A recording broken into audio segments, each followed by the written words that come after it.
They don't. They're like they're extremely rare. Because I think like when the offense gets in plus territory, though, it's hard to stop them from getting 3 points. I've only ever once before had a shot, and like obviously 3 points, but I think you have to celebrate. You have to live in that moment on Sunday. It's back to work on Monday, but it was a cool thing for the guys to see them do that. At what point did you start talking about it on the sidelines? Or maybe you didn't, but just the importance of finishing and knowing that that was a possibility. I think the importance of the finish was way more than the score. Like this, like I feel the week before a big emphasis going into. Sorry, my mind's frazzled a bit. Who did we just play? Oh, into the Minnesota week.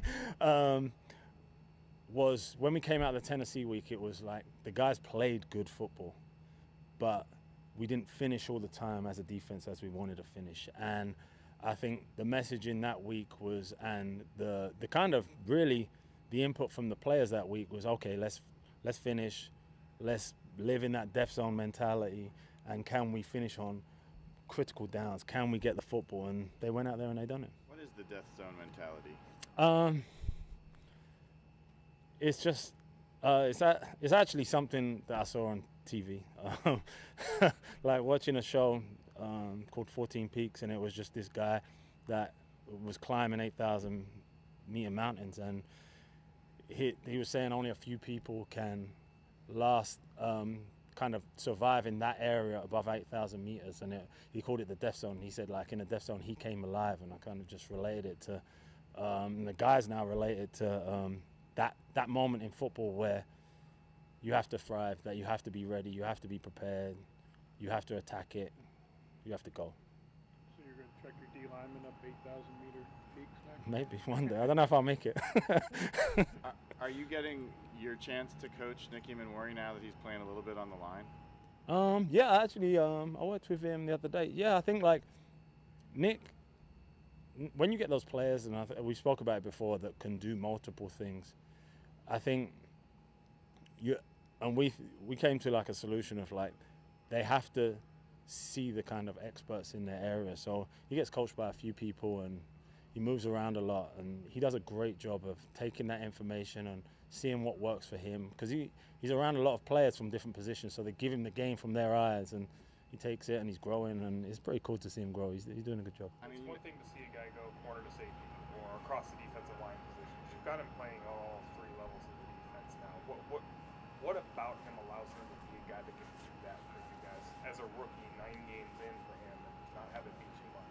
Yeah, I think it starts with his mentality. He wants to attack it. He's trying to be the best. You know, he's always trying to push for that extra step. And I think when you're trying to push like that, it comes with responsibility. And then he takes it on in the classroom, and he looks at it and how he puts in. It takes extra work. You know, you have to come in the morning. You have to come in earlier than other guys and sit with coaches, get the game plan for you, and get ready to go. And that's how he's attacking it. How did you guys come to realize he might be able to play on the line? I mean, it's not like you look at a defensive back and check their bend or anything like that when they're coming You do out. actually. You do? Yeah. Okay. Like I saw it one time when he blitzed in training camp, and dipped on. He like ghosted the guy on the edge, and me and Mike were like, well, "That's pretty cool." And then so you can't. In the way this defense, like Mike's vision's built, is like everyone does everything. It's like Leo jumps and Byron drop from the line of scrimmage and drop out into zone coverage, and it's if people are going backwards, that come from the front, people from the front go forwards, and it's just that mentality of playing, that mindset that you attack on every level and you try, and then your skill set adds to that, and Nick's does in that case, and so you just got to find things that work for him and allow him. The number one thing is you see all his speed, so like you can't if he's playing slow, you can't do it. Do you have to keep like the menu of things that he does at each position? Do you have to keep that smaller so you're not just asking way too much? Yes and no. It's more like you see in practice what he can and can't. Like he can't. There's nothing he can't do. But just like I said, it's like this defense is about playing really fast and really physical, and kind of the identity that guys are creating is to push those limits. You have to know what you're doing. So if any of those things fall off, it's like just pull back and let him do what he does really well. Mike was talking about how at corner that both Josh and Reek have kind of shown they deserve to play, so you guys are kind of using that. What's sort of the challenge, or is there a challenge in kind of making that work with both those guys and kind of the the way they're rotating and everything? No, I don't think there's a challenge. I think, like, obviously people want to get on the field, and you just, like we spoke about it before, you address that with honesty, the situation they're in, and then I feel like Reek and Jobe are doing an excellent job of maximizing their play snaps at the moment. Like, every time they're out there, they're having impacts on the plays that they're doing, and when you're doing that and your competition is, if you keep it consistent, you'll both get to play. The play DeMarcus made on the forced fumble, Mike called that one of his favorite plays ever. As someone who's coached him for a while, what was your take on that play? It's just him. It's like he just goes off and hits the back, as he says, and he's on the ground, and then the next thing he pops up, and I know what his mentality is. He pops up and he just thinks ball. Like, that's what he does. He's going to turn, run, and hit. Like, that's his mentality, and that's the reason why we're super glad he's a Seahawk. What are you seeing from Riley Mills now, week and a half in? Yeah, Riley, it's so cool to have him back on the field. I see someone that's just attacking it every day. You know, Riley wants to know everything and be perfect, but he's going to have to go through this period. It's tough learning now. He's got to get his fit. He's got to kind of get his lungs back and football lungs back and playing, and he's out there knocking stuff back and doing a good job. How big of an ask is it for him to get up to speed in 3 weeks and try to be something here for you, given the injury he's coming off of and not playing? I think we'll see when the time comes. You know, I don't want to anticipate something for him and put extra pressure on him, but one thing I do know, he's emptying the tank to get himself in that position. With DeMarcus, did you sense at all that he had any motivation or anything because of only playing the 4 games last year and changing teams and everything that kind of ended? I don't know.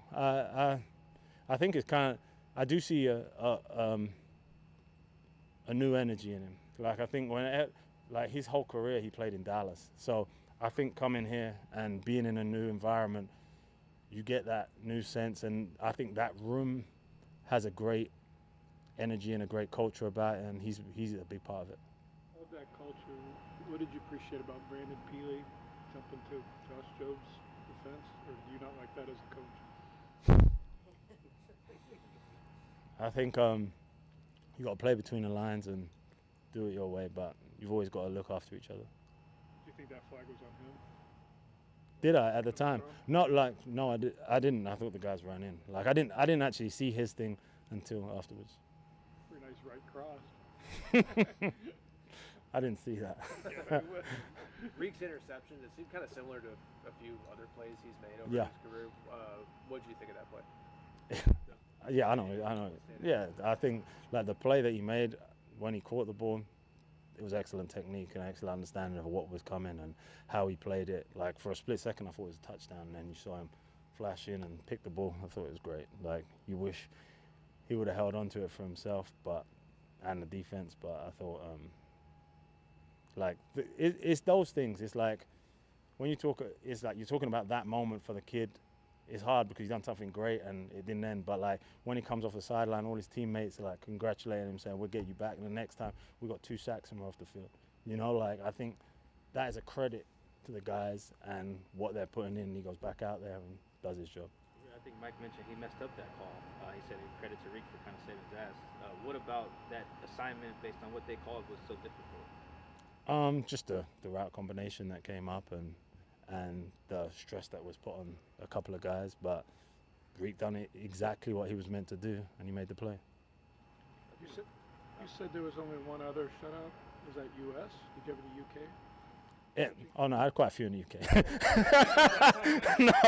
no, it was in the US. It was against it was Monday night or Sunday night football against the Giants opening night. We played, and it was 40-0. Yeah, and that was the only other shutout that I've been part of. Yeah, there was a few. I think like a week and a half ago, Mike mentioned that he was talking about his defensive philosophy, and he was like he wants to maximize negative outcomes on each snap. Is that unique in a defensive mind? And so how does that manifest itself in how you guys plan and go over what's going to be called? I don't think it's unique. I think everyone is trying to negate positive plays in every play that's going. I think we have to constantly look for ways we can do that whilst not giving up explosive plays. You know, they're the biggest ways that you give up scores. It's like if teams can, it's really hard to move the ball down the field like 3 to 4 yards at a time for an offense. Someone's gonna make a mistake, and if you let someone get a 70-yard play because you're hunting to make a negative play, that's not how we do things. So I think like understanding where the situations are you can deal and where they're not, and then trusting your guys. You know, we've got guys that can make negative plays without the play telling them to make a negative play, and that's the fine balance between calling it and letting your guys play, and that's what we chase every day. What does Jaron Reed add back when he gets back on the field? Just a dog. Like, I know it's just an answer that is cliche, but that is what he is. He's going to come in and he's going to give his best. He's going to be as physical as he can possibly be. The guys follow him, and I can't wait to get him back on the field. What have you seen out of Julian on the field the last couple of days? Oh, it's been great to have him back. You know, like, feels like he's always been around because he's been in all the meetings. But to get him out there, get him running around, I'm excited for him. I think last year was Coby's first start when you guys went to Atlanta. It was. What have you liked about the way he's grown and played since that game a year ago? There's so many things. I think play-wise, his understanding has grown of the game. His confidence has grown, which allows him to make plays. I think he's always had the ability to make plays. Like, it showed up before we got here, his ability to attack the ball. So to get him on the field and be consistent, I thought his tackling's taken a huge jump. And I think as a person, he's a savage. Like, he's one of the most kind of competitive people I've been around when I'm coaching. And to have him on the defense and push us and try and grow with him has been a cool thing. What does that sound and look like behind the scenes? 'Cause, I mean, when we talk to him, he seems kind of, more mild-mannered, but his competitiveness. It doesn't sound like much. He doesn't talk much. He just goes about his business a certain way. He takes real-life reps when he's practicing. He attacks it, and it just comes off him. It's like how he wants to go about his business. He's a serious guy that tries to get around the ball as much as he can in practice. He wants to know his stuff and attack it. Thanks very much. Thanks, guys.